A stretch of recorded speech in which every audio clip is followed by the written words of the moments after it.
Assalamualaikum karyawan, coba kamu cek laporan keuangan di bulan Juni ini. Nah, di sini dia akan langsung proses teman-teman ya, dan dia biasanya akan masuk ke bagian bawah. Oke, berarti dia lagi ngecek keuangan kita dan kita tinggal tunggu hasilnya. Oke, ini udah masuk. Nah, dia masuk ke Telegram dan kita akan coba dengerin sama-sama. Waalaikumsalam Dudungan. Begini kondisi laporan keuangan kamu di bulan Juni, penghasilan kamu sebesar 10 juta rupiah, dan infak yang harus dibayar 250 ribu rupiah. Sisa uang kamu menunjukkan kondisi keuangan yang sangat sehat. Rekomendasi investasi, mempertimbangkan investasi jangka panjang seperti reksadana saham atau obligasi pemerintah. Kamu ingin berinvestasi di mana dan berapa nominalnya? Oke, itu yang pertama. Nah, kita akan coba untuk minta cek apakah ada lamaran kerja. Oke, kita langsung aja. Halo, Assalamualaikum karyawan. Coba cek email apakah ada lamaran kerja untuk hari ini. Nah, kita tunggu teman-teman. Dan dia akan langsung proses ke bagian atas. Dan yap, oke, udah masuk kembali tuh. Dan kita akan coba untuk dengerin sama-sama.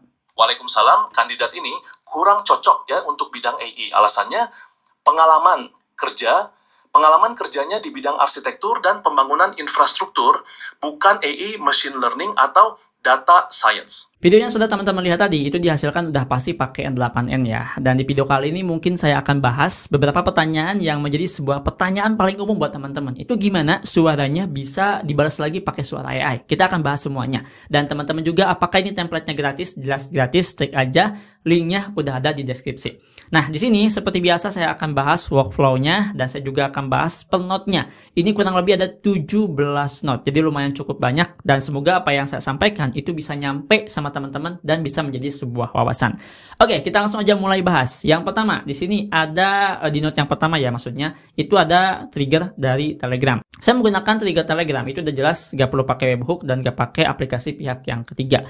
Dan di sini di note yang kedua itu saya menggunakan HTTP request. Kenapa nggak langsung ke AI agent bang? Nggak bisa teman-teman ya. Di sini itu kita harus ambil dulu sampel suara kita yang nantinya akan dirubah menjadi sebuah teks. Nah, kurang lebih untuk data dari HTTP request-nya itu seperti ini. Metodenya saya pilih get dan URL-nya itu kita ambil dari link API Telegram yang mungkin kita suka ngecek ID ya teman-teman. Nah, itu kita pakai. Dan untuk file ininya yang hijau ini itu diambil dari sini. Nih, kalian bisa lihat dari file ID ini. Nah, file ID yang bentuknya kayak gini itu sebetulnya suara kita, cuman belum bisa dikenali oleh OpenAI-nya. Makanya di sini kita harus ekstrak dulu jadi sebuah teks. Gimana cara ekstraknya? Oke, di sini kita udah ambil teman-teman ya, dan kita nemu yang namanya file fat. Jadi di sini kita harus ubah dulu menjadi sebuah data file.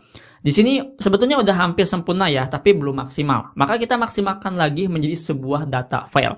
Jadi di sini di note yang ketiga kita menggunakan HTTP request berikutnya. Untuk HTTP request berikutnya di sini sama ya. Untuk URL-nya kita menggunakan API Telegram, metodenya pakai get dan kita ambil file path teman-teman ya. Dan inilah kurang lebih sempurnanya. Jadi yang dimaksud dengan sempurna data file binary-nya itu bisa di-download langsung. Kita juga bisa langsung download seperti ini dan dia akan langsung tuh. Ya, seperti ini teman-teman ya. Intinya ini jadi file yang asli lah, file suara gitu ya. Nah, di sini kalau misalkan udah jadi file suara, kita gampang untuk merubah ke teksnya. Gimana cara merubah suara ke teks? Itu kita bisa cukup menggunakan OpenAI.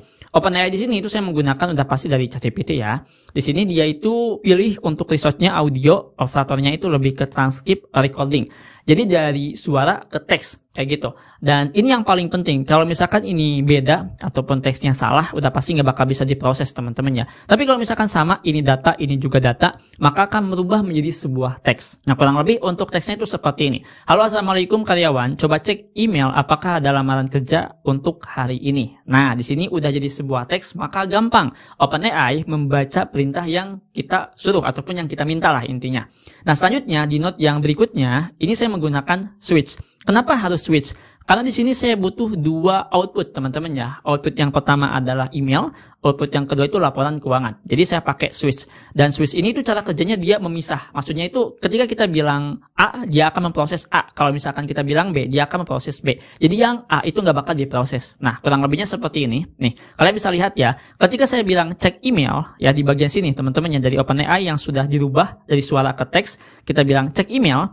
dia akan langsung mengenali, oh berarti ini kita masuk ke output 0. Output 0 itu lebih ke Gmail. Kalau misalkan nanti saya bilang laporan keuangan, dia akan proses ke bagian jalur yang kedua, ke bagian sini. Dan udah pasti ini nggak bakal diproses. Contohnya kayak gini, ketika saya bilang cek email, yang ini coba teman-teman lihat, nggak ada centang hijaunya ya, tuh.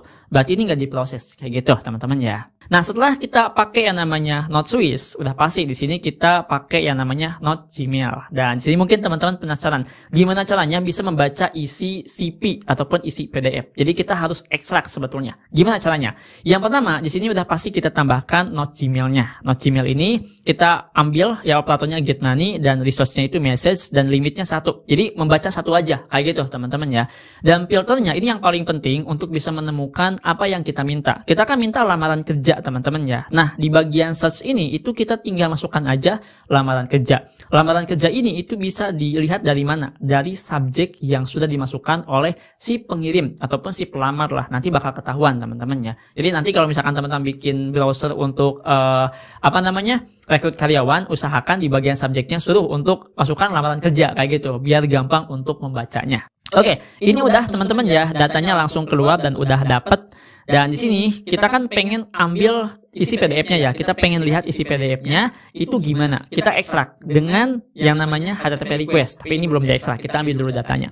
Di sini itu kita mengambil data teman-teman ya dari HTTP Gmail, Google Apps. Ini ada di Google Console. Itu teman-teman harus bikin dulu out-nya, out 2-nya. Itu kayak semacam token gitulah ya. Itu harus bikin. Kalau misalnya udah bikin baru bisa diproses. Nah, kurang lebih seperti ini. Ini kita ambil ID-nya teman-teman ya. Dan nanti kalau misalkan udah diproses semuanya, itu bakal langsung keluar nih. Ya, ini tuh masih bentuk-bentuk aneh kayak gini ya, yang nggak bisa dibaca teman-teman ya. Makanya di sini kita harus kayak semacam compare ya, kemana? Ke function. Nah di function ini itu kurang lebih seperti ini, tuh ya.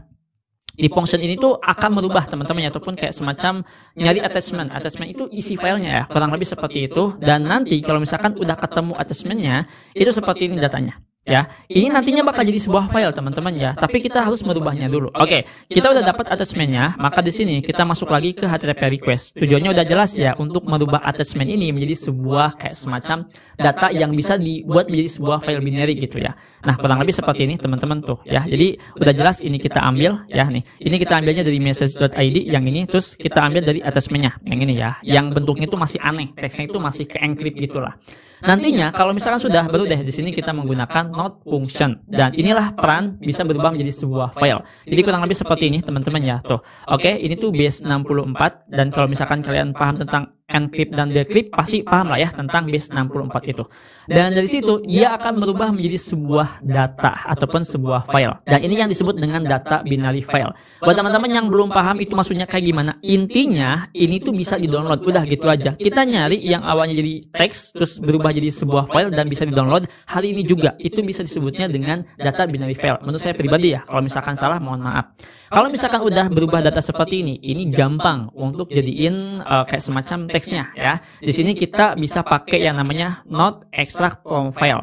Jadi di sini kita akan ekstrak teman-teman ya, yang isinya data tersebut menggunakan extract from file ini, itu dia akan langsung keluar teman-teman ya isi dari PDF-nya. Kurang lebih seperti ini untuk isi PDF-nya, dan dari sinilah gampang OpenAI untuk membacanya. Kalau misalkan udah dapat data teksnya teman-teman ya, kita baru deh ke AI agent. Bang, kok ribet ya? Iya, karena AI agent hanya bisa membaca teks, belum bisa membaca isi file, baik PDF ataupun yang lain-lain. Terkecuali kalau misalkan teman-teman langsung ke ChatGPT ataupun langsung ke Gemini ya, yang langsung diupload gitu filenya. Itu mungkin baru bisa dibaca. Kalau misalkan menggunakan N8N seperti ini, itu harus dirubah dulu semuanya menjadi sebuah teks. Paham ya? Oke, selanjutnya, gimana bang settingan di AI agent-nya? Untuk settingan di AI agent itu kurang lebih seperti ini, teman-teman ya. Untuk prompt-nya panjang banget, tapi di sini saya kasih dua perintah. Perintah yang pertama, dia membaca jenis file, yaitu udah pasti CP, teman-teman ya. Dan di sini itu kayak semacam ada evaluasi apa saja yang saya butuhkan. Dan kalau misalkan teman-teman lihat, ini ada persyaratan. Jadi kandidatnya itu minimal bisa ataupun bukan bisa ya, pengalaman di AI, machine learning sama data science. Terus punya skill di Python, terus TensorFlow, NLP sama LLM. Terus di sini juga ada pendidikan teknik, terus ini juga ada bahasa penulisan. Nah, perintah-perintah seperti ini itu kayak semacam bisa contohnya itu memfilter ya, apakah isi dari CPU ini itu lolos atau enggak. Dan inilah fungsinya teman-teman ya. Nah, biar nggak panjang untuk outputnya dan biar nggak ngabisin token, itu kita bisa pakai yang namanya output format. Output formatnya itu seperti ini kurang lebihnya teman-teman ya. Ini kalian bisa baca lagi. Itu untuk data CP. Kalau misalkan data laporan keuangan, itu sama sebetulnya. Kita harus punya jenisnya, terus kita juga harus punya kayak semacam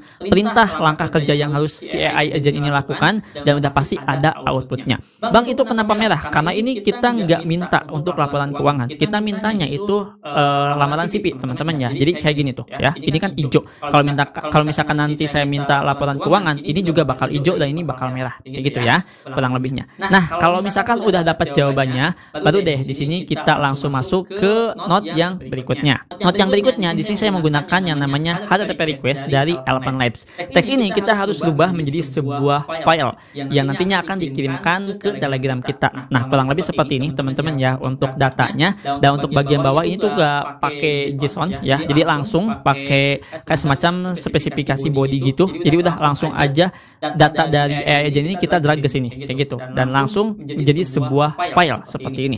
Nah, kalau misalkan udah ada kotak seperti ini, udah ada data seperti ini, gampang, tinggal langsung kirim aja ke Telegram. Tapi di sini itu saya pakai function lagi. Untuk apa bang function ini? Itu untuk merubah teman-teman ya si namanya gitu ya. Jadi di sini tuh saya pengen namanya itu HRD audio, ceritanya yaitu sebagai HRD-nya gitu ya. Nanti akan langsung dibuatkan dan namanya, file namanya itu HRD audio. Kalau misalkan teman-teman cek di Telegram itu jawabannya bukan audio ya, tapi lebih bukan musik ya, tapi lebih ke HRD audio kayak gitu. Dan kalau misalkan sudah, baru deh masuk ke Telegram dan langsung dikirimkan ke Telegram. Di Telegram resource-nya kita menggunakan message, dan untuk operasinya itu menggunakan send audio teman-teman ya. Jadi kurang lebih seperti itu kalau misalkan lamaran kerja. Kalau misalkan kayak semacam pencatatan keuangan, itu kita harus catat dulu di Google Sheet teman-teman ya. Di Google Sheet ini kita harus kayak semacam atur dulu ya apa saja yang kita butuhkan, misalkan pemasukannya dari mana, terus kita juga udah jumlahkan. Dan itu sebetulnya harus dirumus dulu teman-teman ya. Kalau misalkan udah dirumus dan ketahuan ya datanya, itu kita tinggal bikin aja ataupun input di